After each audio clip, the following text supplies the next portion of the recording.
Welcome student, today we discuss the exercise 6.3, example number 1. Find the vector equation of a plane which is 42 units distant from the origin. आपल्याला प्लेनचे equation काढायचे. हे आमचं plain आहे आणि हे origin पासून 42 एवढ्या अंतरावर आहे. आणखी काय सांगितलं? which is normal to the vector. हा जो प्लेन आहे आता जे ही जे परपेंडिक्युलर डिस्टन्स आहे का नाही हे याच्यासाठी काय झालं नॉर्मल झालं आणि हे डिस्टन्स हा वेक्टर रिप्रेझेंट करतोय तो i bar plus j bar minus twice k. मग आपल्याला माहिती आहे अशा पद्धतीने आपल्याला जर एखादं इक्वेशन सांगितलं असेल तर सहजरित्या आपण फाइंड आउट करू शकतो.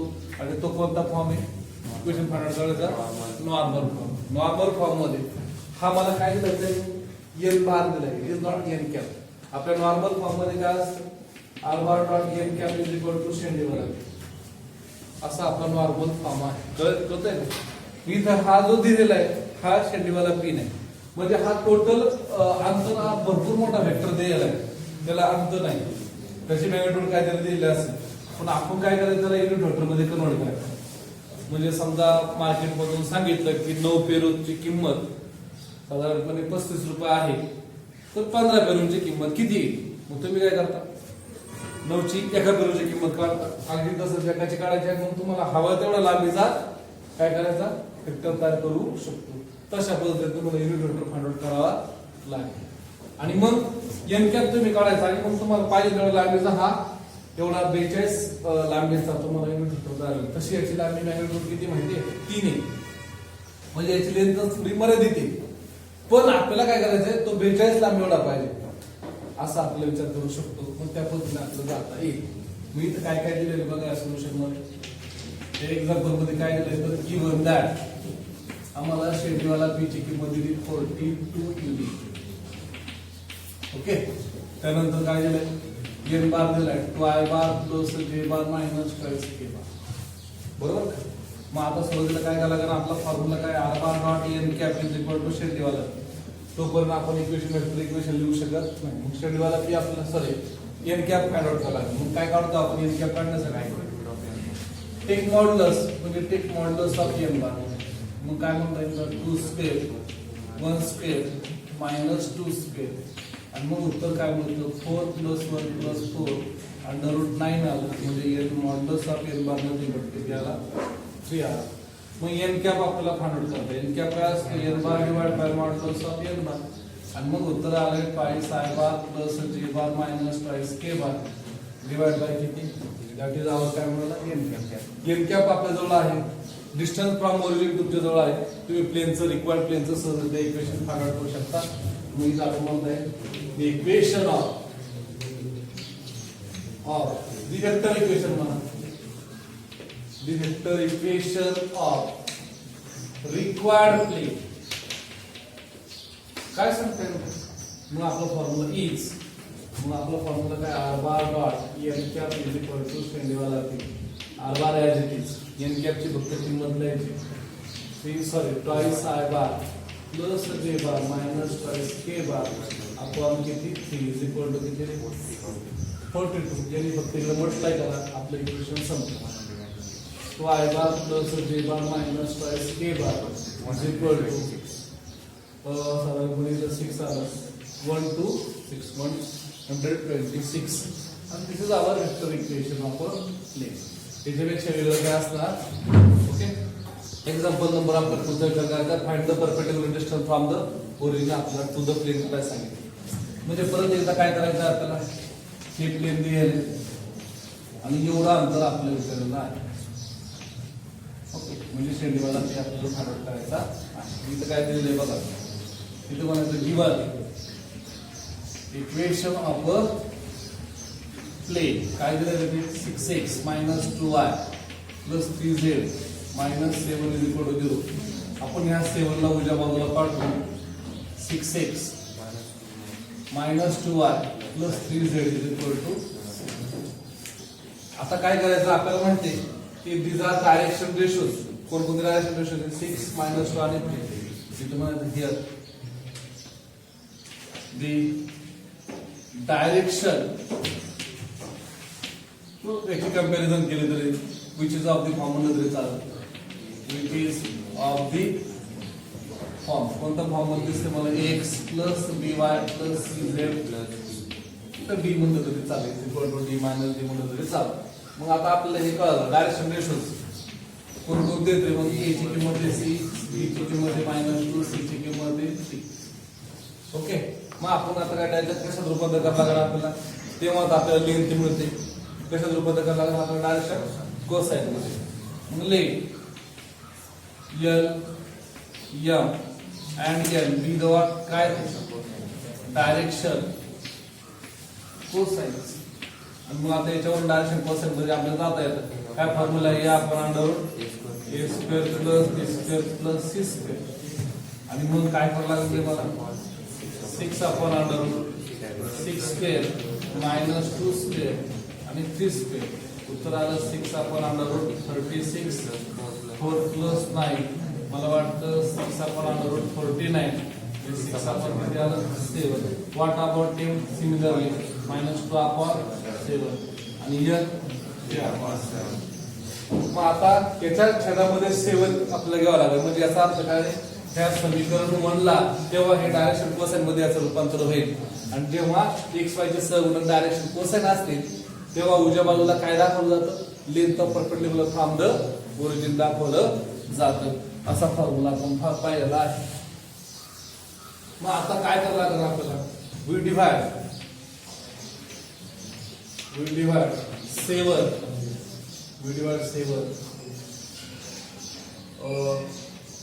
we divide equation 1 by काय करू आपण 7 on both sides असं विचार करायला. we get equation 1 ला 7 ला काय करा दोन्ही बाजू डिवाइड करायचं. मग काय आलं 6 upon x minus 2 upon 7y plus 3 upon 7z is equal to 7 upon 7. म्हणजे किती आलं दिस इज काय this is the Cartesian form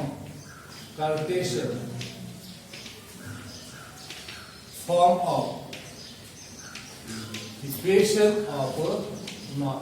of a plane in normal. केवळ नॉर्मल हे काय एक चं सहगुणक एल आहे नॉर्मल फॉर्म मध्ये कंसात दिलं तरी चालेल lx my plus nz is equal to शेंडीवाला. आणि म्हणून p मध्ये बट किती आला 1 आला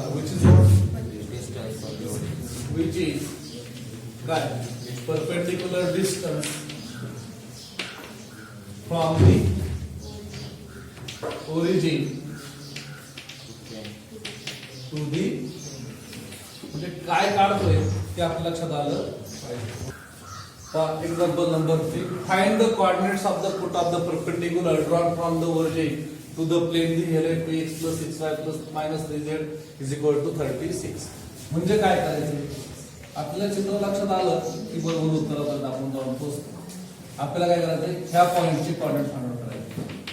मग आपल्याला माहिती ह्या पॉइंटची कोऑर्डिनेट फाइंड आउट करण्याची एक पद्धत आहे. कोणती पद्धत आहे की याचे कोऑर्डिनेट आपण लिहू शकतो जेव्हा आपण याचं कशामध्ये रूपांतर करणार ह्यातल्याचं नॉर्मल फॉर्म मध्ये रूपांतर करणार.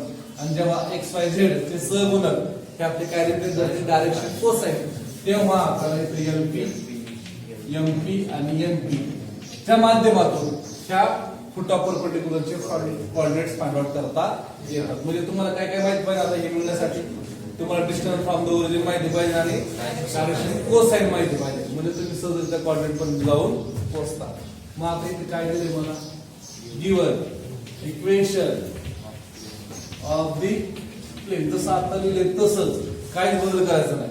फक्त याच्या पुढे मिळाल्याच्या उत्तराच्या पुढे काय करायला लागलं असतं मला फक्त एलपी एमपी आणि एनपी ची किंमत काढली असते तरी मी सहजरित्या फुट ऑफ परपेंडिक्युलरचे कोऑर्डिनेट फाइंड आउट केले असते. म्हणजे तो सेमच प्रश्न आहे.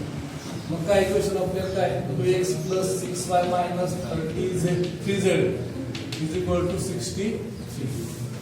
Which is of the form कोणत्या फॉर्म सारखा हा x plus by plus cz is equal to d सारखा आहे. मग आता काय hence the direction ratios of the normal. नेहमी लक्षात ठेवायचं डायरेक्शन रेशो कोणाचे असतात? नॉर्मलचे असतात, प्लेनचे नाही. कोणाचे असतात? परपेंडिक्युलर असतो ना प्लेनला नेहमी एक, त्याचे डायरेक्शन रेशो असतात. आणि मग याची किंमत किती मिळाली मला? 2b ची किंमत मिळाली 6, c ची किंमत किती मिळाली? मायनस. याच्यापासून कोसाइन तयार करायचं म्हणून late l m and n be the what? Direction cosines of the कोणाचे? Normal to the plane. Normal to the plane चे हे काय डायरेक्शन कोसाइन आहे. मग एल ची किंमत कशी फाइंड करणार? हे आपण under root a square plus b square plus c square. A ची किंमत किती आहे? Under root 2 square plus 6 square plus minus 3 square. तो आपण 4 प्लस 36 प्लस 9 तो आपण रूट 49 म्हणजे तो आपण किती आला? 7. मग m ची किंमत आपण डायरेक्ट लिहू शकतो 6/7 आणि n ची किंमत -3/7. आपला l m हे मिळालं. ठीक आहे. आता शेडेवाला पी काढण्यासाठी काय करायला लागेल आपल्याला? हे जे समीकरण नंबर 1 आहे याला किती डिवाइड करायला लागेल तेव्हा आपल्याला इथे काय x y z चे सहगुणक डायरेक्शन कोसाइन मध्ये 7 मिळेल. मी तुम्हाला म्हणायचं we divide equation 1 by 7 on both the side we get. आणि मग काय होईल? 7 डिवाइड केलं तो आपण 7x plus 6/7y minus 3/7z is equal to 6/7 म्हणजे किती मला? 9. करेक्ट आहे का?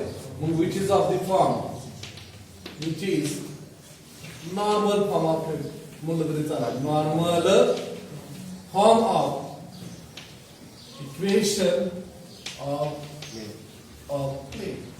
इक्वेशन ऑफ प्लेन हे कोणत्या फॉर्म मध्ये म्हणाला मला?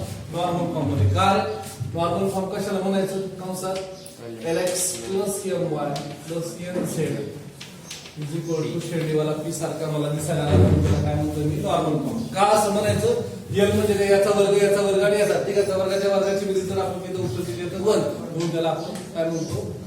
डायरेक्शन कोसाइन त्याला मल्टिप्लाय असं आपण गृहीत धरलं. मग तुम्हाला l ची किंमत माहिती, m ची माहिती तर राहिला कोण? पी तुम्ही सहज सांगू शकता किती आलं? हे काय? Be the what? Length of perpendicular. Be the length of perpendicular from the origin to the plane. हे आपल्याला लाईन दिलेली. आता काय करायचं आहे? आपल्याला फुट ऑफ परपेंडिक्युलरचे कोऑर्डिनेट्स सांगायचे. इथं आपल्याला हे the coordinates of foot of the perpendicular, foot of the perpendicular drawn from origin to the plane is काय आपल्याला माहिती आहे? LP, MP आणि NP. Just putting the corresponding values. काय व्हॅल्यू याची? 2/7 into किती? p ची व्हॅल्यू 9. चला पुढचं कोण आहे? 6/7 into किती? 9. त्याच्या पुढचं कोण आहे? -3/7 into किती? 9. मग सांगा उत्तर काय? 18/7 54/7 आणि नंतर -27/7. These are coordinates of foot of perpendicular which is drawn from the origin to the plane. म्हणजे यांच्या आपण coordinates होते. हे चित्र एकदा लक्षात आलं ना की अडचण होत नाही. ठीक आहे. आता एक्झाम्पल 4 मध्ये आपल्याला पाहायचंय रिड्यूस द इक्वेशन. हे जे इक्वेशन आहे कोणत्या फॉर्म मधलं आहे? वेक्टर फॉर्म मधलं आहे. कशामध्ये रिड्यूस करायचे? नॉर्मल फॉर्म मध्ये रिड्यूस करायचे. It is not normal form.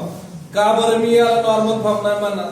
एखादं म्हणेल सर तुम्हाला r bar dot n cap is equal to p दिसत नाही का हो? मग मी त्याला म्हणन तुला नीट दिसत नाही. काय नीट दिसत नाही? It is not n cap. काय n कॅप नाही रे? मग मी लगेच सांगेन की ह्या तिघांच्या सहगुणकांच्या वर्गाची म्हणजे एकीच्या सहगुणकांच्या वर्गाच्या बेरजेचं वर्गमूळ 1 येत नाही म्हणून it is not n cap. हे मला r बार डॉट n बार सारखं दिसतंय. It is not n cap. कळलं? प्रश्न तुम्हीच केला, मीच केला, उत्तर पण मी सांगितलं. तुम्ही काय मला विचारतच नाही. असू द्या चालू.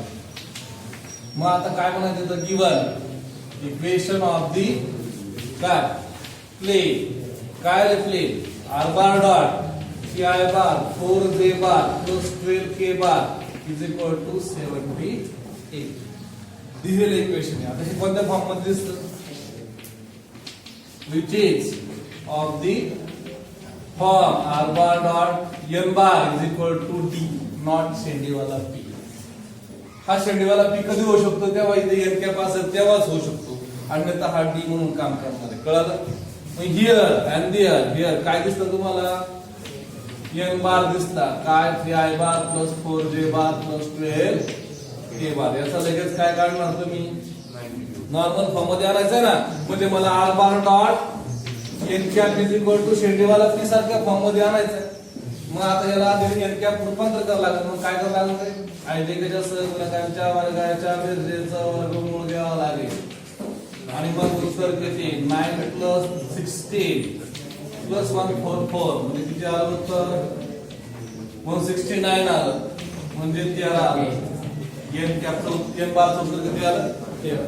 आणि मग n कॅप आपल्या इथे घ्यावा लागेल किंवा तीन आपल्या लक्षात त्याला सगळ्यांना जर आपण 13 ने डिवाइड केलं समीकरण 1 ला तरी आपल्या लक्षात येऊ शकतं किंवा n कॅप पण लिहू शकतो आपण. n कॅप ला n bar divide bye modulus of n बार आणि मग उत्तर किती आले 3i bar plus 4j bar plus 12k bar upon किती 30 हे n कॅप. मग आता इक्वेशन 1 मध्ये याला जर n कॅप सारखं रूपांतर करायचं असेल तर कशा डिवाइड करायला लागणार आपल्याला 30 ने. मग इथे म्हणायचं we divide 30 equation 1 by 13 we get. आणि मग काय दिसलं मला r बार डॉट किती आलं 3i bar plus 4j bar plus 12k bar divide by 13 is equal to 78 divide by 13. नुसतं काय बाजू डिवाइड करायचं नाही म्हणजे बाजू लागेल आणि मग काय आपण उत्तर चुकवतो. किती आलं रे किती आलं 6. आणि मग काय म्हणता येईल बघा r bar dot 3i bar plus 4j bar plus 12k bar upon 13 is equal to 6. आता काय म्हणता येईल which is of the form कोणासारखा दिसतोय हा r bar dot n cap is equal to शेंडीवाला p सारखा दिसतोय आणि म्हणून शेंडीवाला p ची किंमत किती 6 which is what काय be the 6 युनिट म्हणा be the काय be the length of perpendicular from origin to the plane and n cap दिसतोय. ठीक आहे ना. n cap आपल्याला काय दिसलं 3 upon 13 times i bar 4 upon 13 times काय and 12 upon 13 times. That is what the direction किंवा बी द काय म्हणताय आपल्याला बी द युनिट हेक्टर. म्हणून काय म्हणताय आयच्या सहगुणक काय रिप्लेस करतो n is equal to 3 upon 13 m is equal to 4 upon 13 आणि n इज इक्वल टू किती 12 अपॉन 13. बी द रिक्वायर्ड काय डायरेक्शन कोसाइन्स ऑफ दी कोणाची नॉर्मल. ओके म्हणजे अशा पद्धतीने find the vector equation of a plane passing through the point having a position vector दिलेला आहे. एका बिंदूतून जातोय त्याचा पोझिशन वेक्टर दिलाय म्हणजे थोडक्यात काय a बार दिलाय मला at perpendicular to the vector म्हणजे काय दिलं मला n बार. मग आता a बार आपल्याला माहिती n बार आपल्याला माहिती what is the equation of plane. सोपं आहे r bar dot n bar is equal to a bar dot. This is the vector equation of a plane in terms of scalar product form. Scalar नाव काय दिलं माहिती का scalar product form म्हणजे. Okay आणि मग आता इथं म्हणायचं आता फार सोपं दिलेलं आहे आपल्याला म्हणून काय म्हणायचं वी नो दॅट आम्हाला काय माहिती the vector equation of plane passing through A with position vector A bar and perpendicular to the vector n bar is काय माहिती आपण r bar dot n bar is equal to a bar dot n bar झालं ठेवा की मग here and there म्हणायचं here a bar काय I bar a j bar plus k bar what about n bar 4i bar 5j bar plus 6 k bar that your hence म्हणायचं the required equation of a plane passing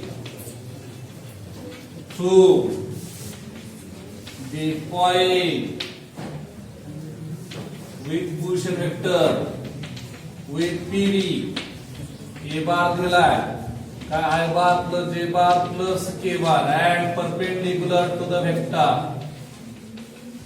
n bar दिलाय काय दिलाय 4i bar plus 5j bar plus 6 K bar is काय मग R bar dot 4i bar plus 5j bar plus 6k bar डाव्या बाजूला अजिबात काय करायचं नाही हे असं उजव्या बाजूला फक्त डॉट पॉइंट घ्यायचा I bar plus j bar plus k bar dot 3 4i bar 5j bar plus 6k bar मग उत्तर 1 into 4 1 into 5 1 into 6 उत्तर 4 plus 5 plus 6 उत्तर किती आलं 50 मग आपलं उत्तर संपलं आपलं उत्तर काय रे R bar dot 4i bar 5j bar plus 6k bar is equal to 50 आपलं इक्वेशन संपलं हे तोंडी परीक्षेसारखं होतं मी 5 अक्षरांनी सहजरित्या सांगू शकत होतो find the Cartesian equation of plane passing through the point A having coordinate -1 2 आणि 3 and the direction ratios whose the normals are given to direction ratio दिले नॉर्मलचे काय देतात आपल्याला माहिती आहे सरळ सरळ आहे प्रॉब्लेम अगदी सरळ सरळ प्रॉब्लेम मी तर लगेच सांगू शकतो तुम्ही काय माहिती ना आपला formula a into x minus x1 plus b into y minus y1 plus c into z minus is equal to 0 चल याच्यामध्ये किमती ठेवल्या का उत्तर आपण बघू शकतो मग आता आपले तर सरळ सरळ लिहायचं म्हणून काय करावं लागेल आपण सोल्यूशन परत एकदा सुरुवात कशी करायची we know that the equation of plane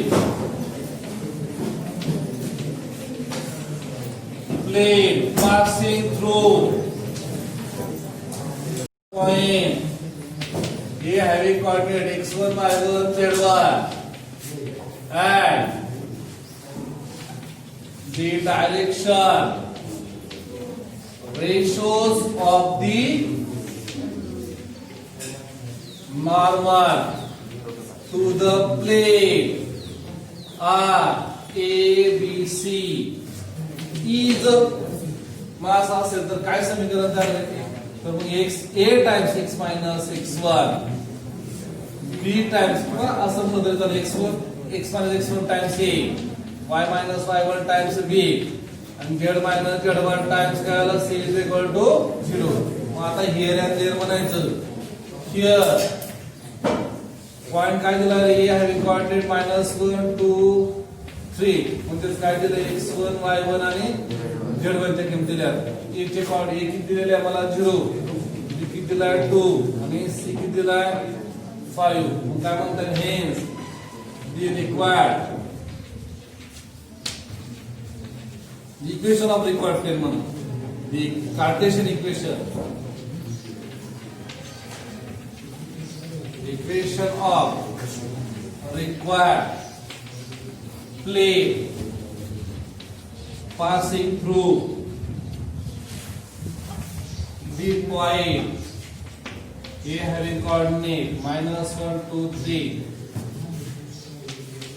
and the direction ratios of the whose normal direction ratios of Bicentrifuge of whose normal? इथं पाहून लिहायचंय नॉर्मल कोणते 0 2 आणि 5 इज काय आहे मग काय समीकरण x मायनस आहे मायनस मायनस काय झाला प्लस टाइम्स a म्हणजे किती 0 y मायनस 2 टाइम्स किती आला ती 2 आणि शेवटी z मायनस 3 टाइम्स किती आला 5 इज इक्वल टू 0 म्हणजे समीकरण हे 0 झालं इथं आलं 2y minus 4 plus 5z minus 15 is equal to 0 म्हणजे समीकरण काय झालं 2y plus 5z minus 19 is equal to 0, which is the required equation of a